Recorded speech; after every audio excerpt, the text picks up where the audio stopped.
नमस्कार दोस्तों। डॉक्टर की राय कड़ी में ध्यान ज्ञान संगम परिवार आपका पुनः स्वागत करता है। पिछली बार डॉक्टर सचिन गुप्ता जी ने हमें बहुत सारे सूत्र बताए कि हम कैसे स्वस्थ और प्रसन्न रह सकते हैं। तो आइए आज डॉक्टर साहब से कुछ और सूत्र लेते हैं। डॉक्टर साहब, आपका इस मंच पर बहुत बहुत स्वागत है। एक चीज ये है कि जैसे आप हॉलिस्टिक अप्रोच अपनाते हैं और आजकल लोग ज्यादा फोकस्ड हैं सिर्फ फिजिकल बॉडी पे। मुझे सुंदर दिखना है, उसके लिए चाहे मुझे कितने भी केमिकल कितनी भी चीजें यूज करनी पड़े, तो कहीं ना कहीं जा तो बॉडी के अंदर ही रहा है ना। एक तो खाने जैसे जो हम खा रहे हैं, तो आज की डेट में अगर हम चाहें कि हमें प्योर फूड मिले तो कहीं से नहीं मिलेगा, जो है वो तो खाना ही पड़ेगा। लेकिन जो ये चीजें हमारी बॉडी पे, ये जो केमिकल, क्या कहीं आप ये भी रीजन देखते हो कि जो हम ओवरली केमिकल यूज कर रहे हैं हर चीज में, क्या वो भी, उसका भी इफेक्ट है कि ये कैंसर आज इतना बढ़ गया है? सो कॉस्मेटिक्स है हर चीज में। यस सो उसमें भी अब कॉस्मेटिक्स बहुत तरह के हैं, बहुत कंपनीज हैं। और वो कैसा कैसा क्या मटेरियल इस्तेमाल कर रहे हैं, एक जो इंसान है उसके पीछे नहीं जा सकता है। ना हम वो स्टडी कर सकते हैं, ना हम उसकी जांच करवा सकते हैं। सुंदर दिखना एक सबकी एक रिक्वायरमेंट है। हम एक we should look good, we should be presentable, right. But एक ऑब्सेशन होना ठीक नहीं है कि सारा पूरा का पूरा जो समय है हम सुंदरता के जो एक्सटर्नल आउटवर्ड अपीयरेंस और सुंदरता पे लगा दें, वो एक सही अप्रोच नहीं है। हमें अपनी फिजिकल अपीयरेंस को, ठीक है, थोड़ा समय देना है। अदरवाइज हमारे जो रिलेशंस हैं, हमारा जो प्रोफेशन है, हम कहीं जा रहे हैं, लोगों से मिल रहे हैं, if you are not presentable तो हम उनसे अपनी रेपो नहीं बना पाएंगे, अपना सोशली हम आउटकास्ट हो जाएंगे, राइट। एक एक सोशल रिक्वायरमेंट है, एग्रीड। बट ऑब्सेशन लेवल पे करना वो ठीक नहीं है। एक अंदर से जो शरीर का स्वस्थ होना और मन और आत्मा की सुंदरता होना, वो एक उससे कहीं ज्यादा एक अधिक इम्पॉर्टेंट एक चीज है। तो उस पे भी समय लगाना बहुत जरूरी है। और मन और आत्मा की जो सुंदरता है वो आएगी जब हम अपने रिलेशंस ठीक रखेंगे, जब हम फॉरगिवनेस और ग्रेटिट्यूड के साथ ऑपरेट करेंगे, कुछ ध्यान में बैठकर कुछ अंतर अवलेशन करेंगे, कुछ अपने आप को इंट्रोस्पेक्शन करेंगे और आत्मचिंतन। आत्मचिंतन करेंगे, फॉरगिव करेंगे, माफ करेंगे, अंदर अंदर ना ग्रजेस नहीं रखेंगे। और एक एक पीसफुल स्टेट से आएंगे, काम स्टेट ऑफ माइंड रखेंगे, तो हमारे बर्ताव में पीस, कामनेस आएगी, कोमलता आएगी, है ना। तो उसमें हमारी जो है अंदर मन और वो स्वस्थ रहेगा। और जिसकी वाणी नम्र है, बोलने में जो अच्छा है, तो आउटवर्ड अपीयरेंस मैटर नहीं करेगा। बहुत से लोग जो अपने आप को समझते हैं कि वो देखने में सुंदर नहीं है, अब कई लोगों को कॉम्प्लेक्स है, इंफीरियोरिटी कॉम्प्लेक्स हो जाता है कि मेरी हाइट कम है।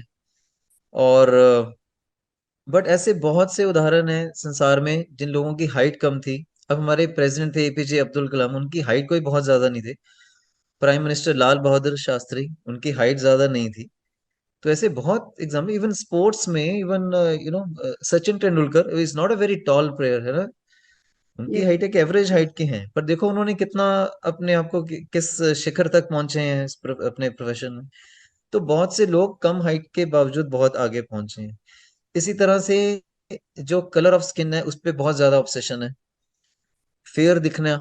हमारे कंट्री में जब से ये ब्रिटिशर्स ने राज किया और ये यूरोपियन सब आए गए, तो बहुत सा फेयर स्किन का एक बहुत बड़ा ऑब्सेशन है, which again is a wrong concept. वो कहीं ना कहीं ओवर सेंचुरीज हमारे सबके अंदर एक कॉम्प्लेक्स आ गया एक फेयर स्किन का। और उसके लिए ये क्रीम्स आ गई, फेयर एंड लवली, एंड सबका फोकस वो है, जबकि एक it's only a difference in the colour of skin, हर किसी की जो है। और रादर जो वो लोग हैं उनको हमारी स्किन बेटर लगती है। यस। जो यूरोपियंस हैं, they find that our skin is better, जबकि हमारा ऑब्सेशन ये है कि वाइट स्किन इज बेटर। ये कहीं ना कहीं धारणाएं बनी हुई है। यस। डॉक्टर साहब, मैं आपसे एक चीज और जानना चाहूंगी कि जैसे बहुत सारी ऐसी हमारे, जैसे आपने कहा, धारणाएं बनी हुई हैं इस तरह की, और हम उनके पीछे पागल हो जाते हैं, भागते रहते हैं। तो ये जो आप जो इतना हर समय पेशेंट्स को ट्रीट करते हो, कैंसर पेशेंट्स को, तो आप तो एक मेडिकल फील्ड से हो, तो आपका झुकाव ये माइंड बॉडी ये होलिस्टिक अप्रोच की तरफ कैसे हुआ? सो शुरू से ही देखो, हमारे परिवार में हम एक धार्मिक परिवार से तो हैं ही हैं। तो मेरा जो इंस्पिरेशन है और जो मेरी जो ब्लेसिंग्स हैं, वो श्री श्री परमहंस योगानंदा से हैं, जो कि मेरे गुरु हैं। और ऑटोबायोग्राफी ऑफ ए योगी एक बहुत फेमस बुक है, जो उनकी ऑटोबायोग्राफी है। तो I read this book when, जब मैं 10+2 की तैयारी कर रहा था, जब और ये प्री मेडिकल एंट्रेंस टेस्ट में। और उस समय मैंने पंजाब में आई वाज नंबर 1 पोजीशन, जब ये 10+2 का एग्जाम हुआ। और पीएमटी में भी जो पंजाब का था, I was number 2 rank. And फिर ड्यूरिंग एमबीबीएस ऑल्सो मैंने दोबारा से ये बुक पढ़ी, और वहां से ही मेरी इंस्पिरेशन आ रही है। गुरु जी के जो विचार हैं, जो उनकी राइटिंग्स हैं, और उनसे मेरा जब ये संपर्क हुआ उनके विचारों से और राइटिंग से, वहीं से मैंने इस चीज को पकड़ा। और भी बहुत सोर्सेज हैं। और पत्री जी जो हैं, पिरामिड सोसाइटी के जो संस्थापक हैं, उनका भी मेरा उनसे भी संपर्क है। और I have visited the your Bangalore centre, और बहुत सी इवेंट्स हमने अटेंड की हैं। और भी ऐसे जो स्पिरिचुअल सोर्सेज हैं, वहां से जो इन्फॉर्मेशन और जो ब्लेसिंग्स मिली हैं, तो I try to learn all this things. जैसे मैंने प्राणिक हीलिंग, रिकी, और पास्ट लाइफ रिग्रेशन थेरेपी, तो इन सब चीजों के विषयों जो है, मैंने पढ़ा भी है और प्रैक्टिस भी किया है। एंड तो I am trying to integrate these things, कि हम सिर्फ फिजिकल बॉडी पे ना करके, हम अपने पेशेंट्स को ये जानकारी देना चाह रहे हैं कि वो अपनी माइंड और सोल की तरफ भी ध्यान दें। बिकॉज सिर्फ फिजिकल बॉडी पे अगर हम ध्यान देंगे, तो पूरी तरह से स्वस्थ होना वो शायद संभव नहीं है। वो ये ठीक है कि जब पेशेंट्स आते हैं, वो इतनी ज्यादा सफरिंग और पेन में होते हैं कि पहले फिजिकल सफरिंग रिलीव करना जरूरी है। बट उसके कई कारण, अब जैसे हम कैंसर के कारणों की जो बात कर रहे थे, तो वो बात कुछ अधूरी रह गई थी। कुछ कारण पीछे माइंड और सोल से आ रहे हैं, जो हम ओवर ए पीरियड ऑफ, ये पास्ट लाइफ से भी हो सकते हैं, ये हमारे बचपन से भी हो सकते हैं, ये हमारे रिलेशनशिप्स में हो सकते हैं। इसमें there could be lack of forgiveness, grief, hurt जो हमने जमा कर रखी है अंदर। और ये सारा, so there is an interplay of our emotional, जो हमारा सिस्टम है ब्रेन में। So there is a limbic system which processes emotions, और एक हमारा इम्यून सिस्टम है, एक हमारा एंडोक्राइन सिस्टम है, जो हार्मोन्स बनते हैं ग्लैंड्स। हाँ जी। So this is so this emotional, neuro, endocrine, immune system का जो एक्सिस है, इंटरप्ले है, ये हमारी बॉडी पे सारे ऑर्गन्स पे प्रभाव कर रहा है। और उसके पीछे एक हमारी जो एस्ट्रल बॉडी है, जो सूक्ष्म शरीर है, उसमें एक चक्रा सिस्टम है, जिसको कि हमारी मेडिकल साइंस तो रिकॉग्नाइज नहीं करती है। पर वो हमारे जो वैदिक सिस्टम है, उसमें, इस स्पिरिचुअल साइंस में, इस चक्रा सिस्टम को बहुत अच्छे से आइडेंटिफाई किया हुआ है, कि behind this physical body vehicle is a spiritual instrument. और उस स्पिरिचुअल इंस्ट्रूमेंट में जब कभी ब्लॉक आएगा, वो ब्लॉक क्यों आएगा? कहीं हमारी इमोशंस में, हमारी जो मानसिक स्थिति है, उसमें जब चेंजेस आती हैं, खराब हार्मोन्स बनते हैं, वो वो हार्मोन्स हमारी इम्यूनिटी को डाउन करते हैं। और पीछे उसके जो जो ब्लॉक लगा है एस्ट्रल बॉडी में, कहीं ना कहीं किसी चक्र में ब्लॉक लगा है। अगर हमारे हार्ट चक्र में ब्लॉक लगा है, तो इस एरिया के जो ऑर्गन्स हैं, लंग्स है, हार्ट है, उसकी प्रॉब्लम्स आ जाएंगी। कहीं हम बहुत ज्यादा गिल्ट में हैं, बहुत ग्रीफ में हैं, तो कहीं ना कहीं पेट के जो अंग हैं, और हमारा रूट चक्र है, अगर हमारे सर्वाइवल इश्यूज हो रहे हैं, तो रूट चक्र में जो ब्लॉक है, तो उन ऑर्गन्स में प्रॉब्लम्स आ जाएंगी। तो जहां जहां एनर्जी ब्लॉकेज आया, उन ऑर्गन्स में कुछ ना कुछ प्रॉब्लम्स क्रिएट हो जाएंगी, कुछ ना कुछ बीमारियां और रोग जो है वो पैदा हो जाएंगे। तो मेडिकली हम फिजिकल बॉडी को ट्रीट करने की तो बहुत कोशिश करते हैं, बट रूट कॉज जो है, वो कहीं चक्रा ब्लॉकेजेस आ गए हैं, कहीं हमारी जो पीछे एनर्जी फ्लो कहीं ब्लॉक हो रहा है, उसको भी ठीक करने के लिए हमें कोशिश करनी चाहिए। और उस कोशिश वो कैसे होगी? जब हम उस पर ध्यान देंगे। पहले तो इसको हम अपने बिलीफ सिस्टम में लाएंगे कि हाँ, ये भी हो सकता है। क्या अगर हम माफ नहीं कर रहे, हम बहुत ज्यादा ग्रजेस रख रहे हैं, हम अंदर से हर्ट हैं, there is a sense of fear, there is sense of injustice कि मेरे साथ ये बहुत बुरा हुआ, और उस फीलिंग को हम कैरी कर रहे हैं over a period of years, और बहुत ग्रीफ रख रहे हैं। तो चक्रा सिस्टम में ब्लॉकेजेस, एनर्जी फ्लो में ब्लॉकेजेस, और बीमारियां पैदा होना हम बहुत पेशेंट्स में देखते हैं, स्पेशली हमारी जो महिलाएं हैं। लाइक कोई इवेंट हुई, जैसे लेट्स से हस्बैंड की डेथ होगी किसी की, I am seeing with in 2 to 3 years उनको कुछ ना कुछ ऐसे कैंसर्स हो रहे हैं, जैसे ओवेरियन कैंसर, ब्रेस्ट कैंसर। इतना ग्रीफ है उसमें, वो उस ग्रीफ को प्रोसेस नहीं कर पा रहे हैं, उससे आगे नहीं बढ़ पा रहे हैं अपनी लाइफ में। तो उस ग्रीफ को अंदर रखने से ही ब्लॉकेजेस जो आ रहे हैं, एनर्जी फ्लो डिस्टर्ब हो रहा है, और बीमारियां पैदा हो रही हैं, और कैंसर जैसी बीमारियां भी पैदा हो रही हैं। सो एक बहुत बड़ा एक इशू है ये, डॉक्टर साहब, मैं इसको आपसे ये जानना रिकॉग्नाइज करना चाहूंगी, चाहिए। जैसे आपने कहा ओवरियन कैंसर का, अब जैसे मेरी मदर थी वो ध्यान भी करती थी, लेकिन उनको लास्ट स्टेज पे डायग्नोस हुआ। तो जो, जैसे आपने ये बहुत अच्छे पॉइंट बताए कि ध्यान करना है, वो जरूरी है, लेकिन उसके साथ साथ फॉरगिवनेस, ग्रेटिट्यूड, ग्रजेस नहीं रखना, ये सब बातें भी बहुत मायने रखती हैं। तो आप, जैसे पेशेंट्स आपके पास आते हैं, तो आप उनको ये चीजें गाइड करते हो उस समय की भी, आपके जीवन में अगर किसी के साथ में आपका मिसअंडरस्टैंडिंग है, उसे फॉरगिव करो, लव करो, तो उससे उनको आपने देखा कोई इफेक्ट आता है उनकी हीलिंग पर? यस।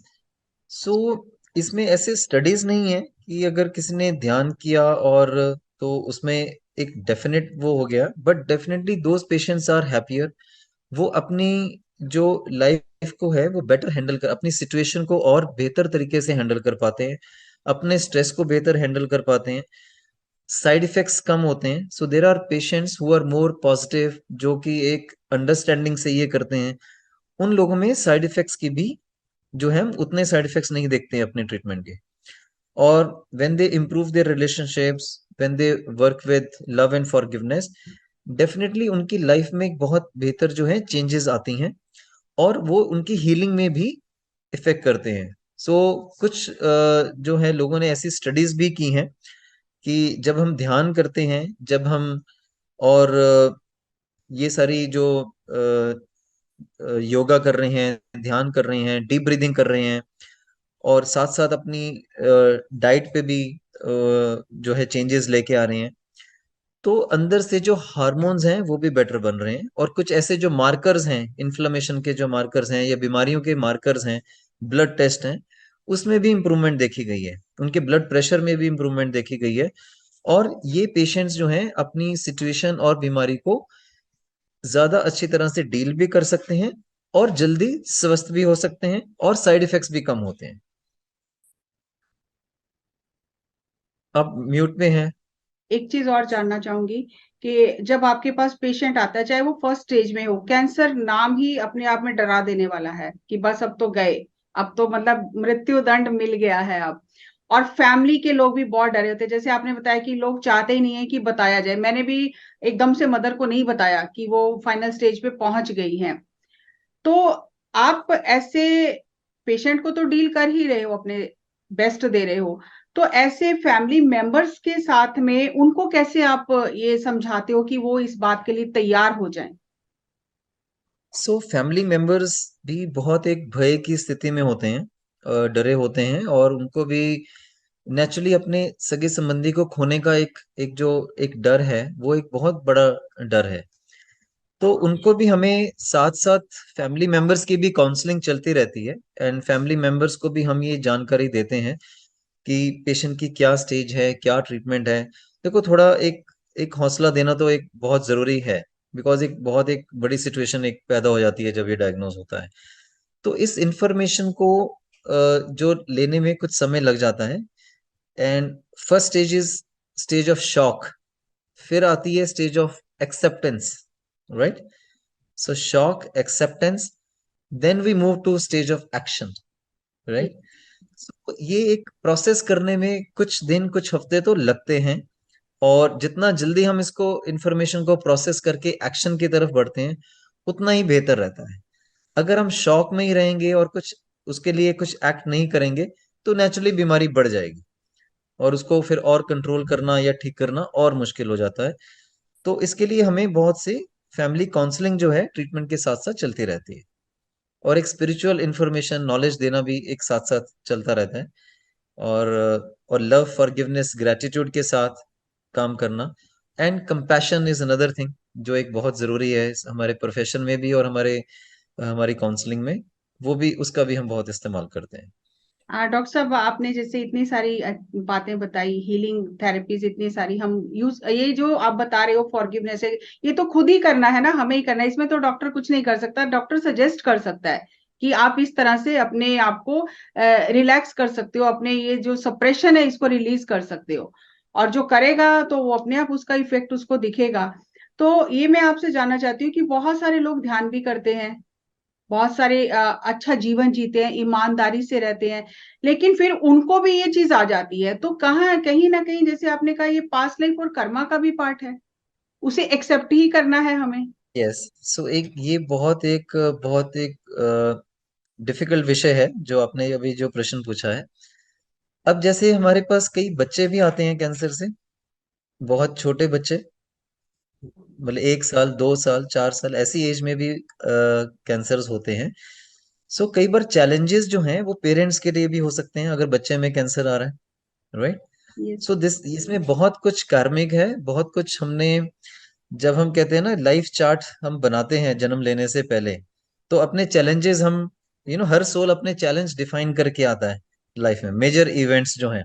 यस। सो बहुत कुछ कार्मिक और पास्ट लाइफ और उससे हो सकता है, but this is not punishment. कई बार हम सोचते हैं कि मैंने कुछ बुरा किया है और ये ईश्वर ने मुझे पनिशमेंट किया है। So so divine mother and father who is all loving, right, वो हमें पनिश नहीं कर सकते हैं। ये सोल ने खुद ही अपने चैलेंजेस बनाए होते हैं, बट ऑफ कोर्स इस जीवन में हम वो भूल जाते हैं कि हमने ये चैलेंज क्यों बनाए हैं। सो ईश्वर को दोष नहीं देना है, कहीं ना कहीं वो चैलेंजेस हमने ही क्रिएट किए हैं, कुछ अपना जब लाइफ चार्ट हमने बनाया, प्लान किया, बट ये समझना मुश्किल है। हो सकता है ध्यान में जब हम डीप जाएं या ईश्वर से हम प्रार्थना में अपने इसके रीजंस की तरफ जाएं, तो खुद ही हमें ये अंडरस्टैंडिंग आ सकती है।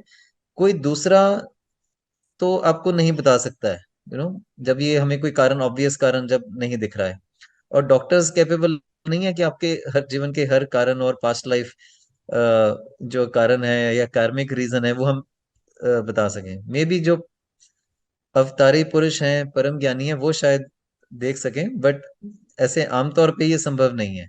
हाँ सो जी। अगर नहीं है तो हमें एटलीस्ट फिर भी कोशिश करनी चाहिए, and we have to surrender to to the almighty. Yes. कई चीजें हमें ऑफर करनी है कि जब हम स्वस्थ थे तब भी धन्यवाद, अभी शरीर स्वस्थ नहीं है तब भी हम ईश्वर की शरण लें, और जितना भी हम स्वस्थ होने की कोशिश कर सकते हैं वो करें। जितने भी हम फिजिकल और स्पिरिचुअल मेथड्स हम इस्तेमाल करके जीवन में अपने शरीर को, मन को, आत्मा को, सबको स्वस्थ करने की कोशिश हमें करते रहना है। डॉक्टर साहब, आपने हमें बहुत अच्छे अच्छे सूत्र दिए, और ये कार्यक्रम रखने का हमारा यही मंशा थी, यही अभिप्राय था कि लोगों में ये जागरूकता आए कि खाली दवाइयों से हम ठीक नहीं हो सकते हैं, हमें अपने व्यवहार में भी परिवर्तन लाना होगा, हमें अपनी संस्कृति को जानना होगा, समझना होगा, और वो जीवन मूल्यों को पुनः स्थापित करना होगा। जैसे हम बात करते हैं कि हमें सिस्टम रीइंस्टॉल करना होगा, उसके वायरस निकालने होंगे। बहुत अच्छे से आपने हर चीज हमें समझाई, और मैं उम्मीद करती हूँ कि दर्शकों को इसका बहुत लाभ होगा। अगली कड़ी में फिर आपके साथ एक नए प्रश्न लेकर मुलाकात करेंगे। तब तक नमस्कार, धन्यवाद।